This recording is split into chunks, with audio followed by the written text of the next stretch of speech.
Oi, gente! Tivemos uma leve mudança de cenário, como vocês podem perceber. Não estou com várias estantes aqui atrás de mim cheia de livros, porque vim passar um tempo na casa da minha mãe, aproveitar o privilégio do home office e que daqui a pouco eu tiro as minhas sonhadas férias, então vim aqui passar uns dias e não temos estantes de livros aqui para compor o cenário do vídeo, mas temos uma belíssima brisa marítima, acho que vocês vão até ouvir uma ventania, perdão, é porque eu tô bem pertinho da praia aqui, ai que difícil, né? Mas então acho que vocês vão ouvir a ventania aí, que é uma troca quase justa, né? Ficar de frente para a praia, estante de livros, quase justa. Mas então hoje eu nem pretendia gravar esse vídeo, na verdade, só que me pediram muito no Instagram para que eu viesse falar logo sobre os contos do Thomas Mann. E recentemente a gente conversou sobre o Thomas Mann aqui, inclusive no final de semana passado, se eu não me engano, sobre os Buddenbrook.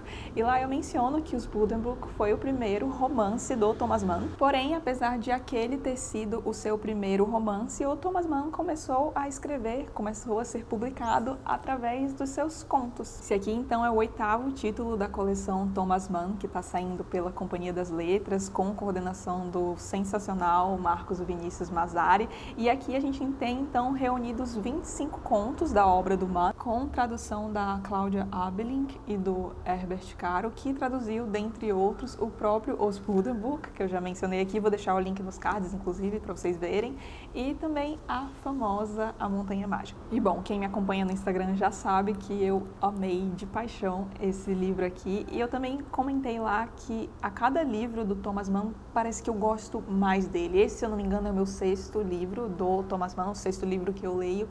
E é impressionante, porque eu tenho a impressão de que ele consegue abordar diferentes estilos de narrativa, contar histórias muito diferentes entre si, mas ainda imprimir uma marca muito pessoal em cada uma dessas histórias. Eu espero que faça sentido essa explicação, inclusive. Mas então, o que eu estava querendo dizer é que são narrativas muito diferentes que possuem alguns elos em comum, como, por exemplo, alguns temas que o Thomas Mann gostava muito de trabalhar. A gente vai comentar um pouco melhor sobre isso ao longo da resenha, mas que mesmo tendo tantos elos em comum, acabam sendo cada um a seu modo muito singular. E os leitores de Thomas Mann podem opinar aqui nos comentários sobre o que vocês acham que é esse elo em comum, mas eu diria que me parece ser a prosa dele, porque o Thomas Mann tem uma prosa muito elegante, mas assim, muito elegante mesmo. Eu acho que ninguém escreve de forma tão bela, é uma coisa meio chique, sabe? Ele consegue deixar transparecer toda a elegância que ele tinha para a sua prosa e é uma coisa muito bonita mesmo. Acho que quem leu sabe do que eu tô falando. E eu acabei de dizer a vocês que uma das coisas que eu mais gosto do Thomas Mann é essa habilidade dele de fazer diferentes histórias, narrar histórias muito diferentes e conseguir se sair muito bem em todas elas mesmo assim. E eu acho que nessa edição aqui, mais do que em qualquer outro trabalho dele, isso fica muito claro. Porque seja no narrador na primeira pessoa, seja no narrador na terceira pessoa, seja em contos mais breves, seja em contos mais extensos, seja em narrativas mais cômicas ou até a tragédia, ele se sai muito bem em tudo que ele se propõe a fazer e eu acho que isso é uma das coisas que eu mais admiro nele. E esse é mais um daqueles livros que leva aqueles que não creem muito em dom ou talento a colocarem suas crenças em xeque, porque apesar de aqui a gente ter as primeiras histórias dele, inclusive a primeira história que foi publicada, a gente vê que ele já tinha muito talento, já era um escritor nato, sabe? Dá pra ver que ele já tinha uma habilidade técnica muito considerável e é muito legal ver como isso vai evoluindo. Inclusive eu já mencionei isso, acho que no vídeo de contos que eu tenho aqui no canal, vou deixar o link nos cards também, que uma das coisas que eu mais gosto em contos é que a gente consegue observar a evolução do autor, porque geralmente essas antologias de um autor só, essas coletâneas que trazem diversos contos de um autor só, são em ordem cronológica, então a gente consegue ver desde as primeiras histórias, as histórias mais maduras, e a gente consegue ver o estilo do autor evoluindo ao longo desse tempo. Geralmente esse tipo de livro abarca um período considerável de tempo e é o que a gente tem aqui. A gente tem histórias desde 1893 a 1926. E outra coisa que eu adoro ver em contos também é porque geralmente os autores se utilizam de contos, novelas, enfim, histórias menores para fazer alguns experimentos, tanto em termos de narrativa, enredo, histórias, tanto como em termos de personagem, né? E coisas que eles vão aproveitar depois para os seus romances maiores. E quem já leu Thomas Mann vai perceber aqui muitos dos elementos que vão aparecer posteriormente na sua obra, seja de temática, seja de enredo e de personagens. A gente tem personagens que são construídos aqui e que vão ser posteriormente colocados nos seus romances de maior fôlego. Então a gente tem aqui alguns protótipos de Os Buddenbrook, a gente tem personagem de Tony Kroger também, dá pra gente ver ali a sementinha do enredo de O Eleito, inclusive os nomes dos personagens aqui são bem parecidos com os que aparecem em O Eleito posteriormente.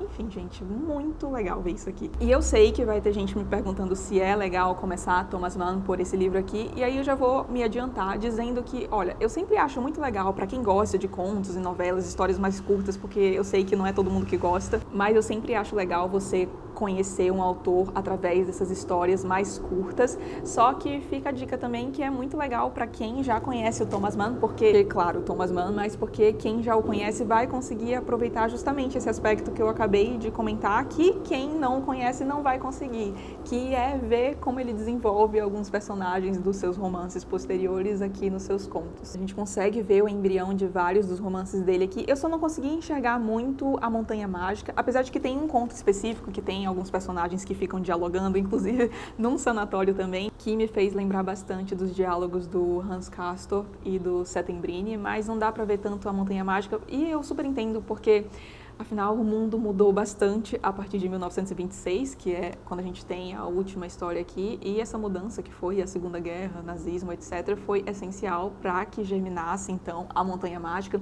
Então, não tem tantos elementos da montanha aqui. Acho que é o livro que a gente menos consegue ver nesses contos aqui, mas os outros a gente consegue ver perfeitamente, isso é muito legal. Então, as temáticas que o Thomas Mann aborda futuramente, como o artista como um desajustado, que eu comentei exaustivamente no vídeo sobre Os Buddenbrook, também essa dicotomia entre o artista e o burguês, a própria vida burguesa, a sociedade burguesa, a relação entre o indivíduo e a sociedade, a relação entre vida e arte, sentido da existência, tudo que o Thomas Mann vai abordar nos seus romances futuramente já está aqui. E outra coisa que eu queria dar muito destaque aqui é que a gente consegue ver muito bem o narrador dele evoluindo. E eu não sei se você que já leu Thomas Mann concorda, mas uma das coisas que eu mais gosto no Thomas Mann é o narrador. Talvez, não sei, porque a escrita dele é muito boa, muito bonita, então isso acho que talvez seja o meu favorito, mas os narradores do Thomas Mann são sensacionais e aqui a gente tem vários deles e vai ver como é que vai progredindo. O que eu gosto muito dos narradores dele é porque às vezes parece que eles estão tendo uma conversa com o leitor mesmo, então tem até um conto aqui que ele fala, o Thomas Mann gostava muito de cachorros, como a gente vai falar daqui a pouco, e aí tem um conto aqui que ele tá descrevendo o ambiente e aí aparece um cachorrinho muito fofo e ele fala, e ali tinha um cachorrinho que era a coisa mais gracinha,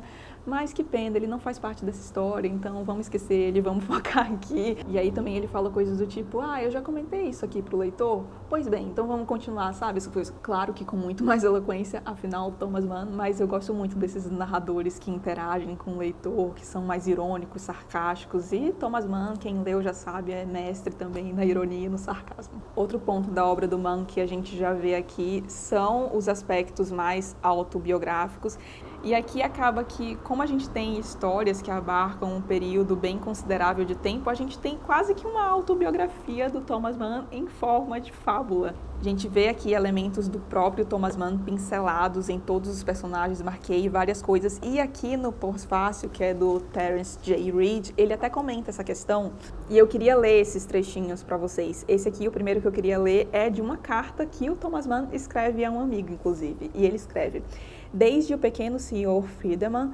consigo subitamente encontrar as discretas formas e máscaras por meio das quais, com minhas vivências, posso circular entre as pessoas. Antigamente, mesmo se quisesse me comunicar comigo mesmo, eu necessitava de um diário secreto. Aliás, o pequeno Sr. Friedemann foi a primeira história que o Thomas Mann publicou, e já o nome do personagem revela outro aspecto bem característico da obra do Thomas Mann, que é, olha só, tanto o nome Friedemann quanto as iniciais de Tobias Mindanickel, que é outro personagem que ele cria aqui, um conto para ele, apontam discretamente para essa identidade. Então, Friedemann e Tobias Mindanickel, com as mesmas iniciais do Thomas Mann. Ele faz isso bastante. Isso de dar pistas dos personagens que tem umas pinceladas autobiográficas, acho isso maravilhoso, inclusive. E nessas coletâneas de contos, geralmente no inicinho, porque a gente tem um sumário, eu vou marcando com um asterisco ou uma estrelinha os contos que eu mais gostei. E aí eu geralmente comento sobre esses contos aqui com vocês, só que, gente, acabou que quase tudo tá com estrelinha, porque eu gostei de muitos. Então, assim, pro vídeo não ficar muito longo, eu queria comentar de um específico, que foi um que quase me fez chorar, que foi o penúltimo conto, Um Homem e Seu Cão, um Idílio. Eu mencionei agora há pouco no vídeo que o Thomas Mann gostava muito de cães, e aqui ele narra a história dele e do seu cão Bao Shan, que inclusive eu descobri que tem uma estátua do Thomas Mann e do Bao Shan, que inclusive também, quantos inclusive, né? Mas eles estão aqui, ó, na foto, dá pra ver? Ai, gente, eu achei essa foto muito bonitinha. Todas as edições da Companhia das Letras têm uma foto do Thomas Mann no início, e essa é a melhor de todas, definitivamente, porque, gente, Thomas Mann e cachorrinho, tanto que ele tá até sorrindo, geralmente ele tá todo sériozão nessas fotos, e aqui ele tá sorrindo. Mas então, voltando, aí tem uma estátua deles dois em alguma cidade da Alemanha, esqueci o nome, mas eu vou deixar a foto aqui pra vocês verem, porque eu achei muito bonitinho. E, gente, esse conto, eu mencionei no Instagram que havia sido o meu preferido, e algumas pessoas vieram comentar, nossa, achei muito descritivo, um pouco exaustivo, apesar de muito bonito, e realmente ele é bastante descritivo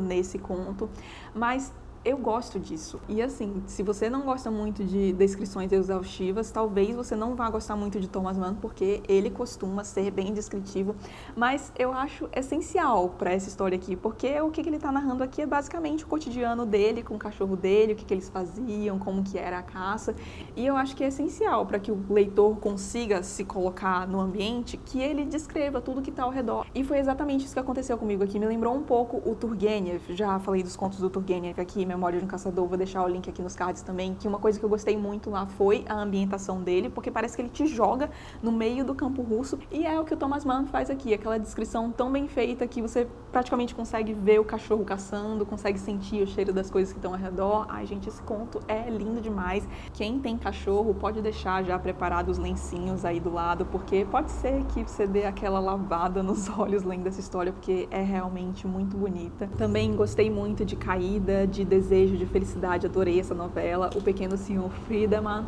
Tristão, Sangue dos Volsungs. Ai, gente, vou falar de todos os contos aqui daqui a pouco, mas enfim, livro sensacional para quem gosta de Thomas Mann, para quem quer conhecer Thomas Mann. E eu preciso falar o que é essa capa, gente. Eu acho que é a capa mais bonita. Acho não, tenho certeza, na minha opinião, claro, que é a capa mais bonita dessa coleção do Thomas Mann. E eu adoro as capas, mas essa aqui, olha, sensacional. Enfim, fica a dica aí de mais um Thomas Mann impecável. E lançamento super recente da Companhia das Letras. Gente, como eu esperei por esses contos. Eu lembro que eles anunciavam, acho que já anunciaram ano passado, algo assim, que ia ter os contos dele, e eu já fiquei alucinada. E eles estão lançando um livro do Thomas Mann a cada ano. E aí já sabia que esse ano ia ser o dos contos, mas por causa da pandemia acabou atrasando. Mas enfim, valeu muito a pena, espero. Vou deixar o link aqui embaixo para onde vocês podem achar. E se você gostou do vídeo, não esqueça de deixar um like e de se inscrever no canal, caso não seja inscrito ainda. Um beijo e desculpem pelas eventuais ventanias e barulhos. Um beijo e até o próximo vídeo.